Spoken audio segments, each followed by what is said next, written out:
और मेरे पाकिस्तानियों, सबसे पहले इस मुल्क में कितनी महंगाई हो गई है, लेकिन इस महंगाई की वजह से मैं छुपूंगा नहीं।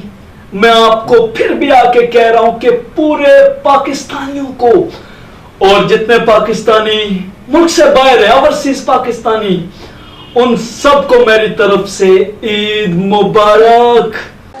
अस्सलाम वालेकुम जी, मैं हुमा नूर मेरी तरफ से और सतरंग न्यूज़ की तरफ से तमाम अहले इस्लाम को ईद की खुशियाँ बहुत बहुत मुबारक हो। अस्सलाम वालेकुम, मैं मेघा, मेरी तरफ से आपको ईद की मीठी मीठी खुशियाँ बहुत मुबारक हो। ये एक साल के बाद ईद आती है, तो इसलिए इस ईद की एक्साइटमेंट बहुत ज़्यादा होती है। तो कोशिश कीजिए कि आपके इर्द गिर्द जो रहने वाले लोग हैं, आप उनके लिए खुशी का मुसरत का बाइस बने, क्योंकि ईद का नाम है खुशी मनाना। खुशी मनाना इस अंदाज से कि दूसरे लोग भी आपकी खुशियों में शामिल हों और आप भी दूसरों की खुशियों का हिस्सा बने। बहुत शुक्रिया, वंस अगेन ईद मुबारक। अस्सलाम वालेकुम, मैं हूँ बिंदिया।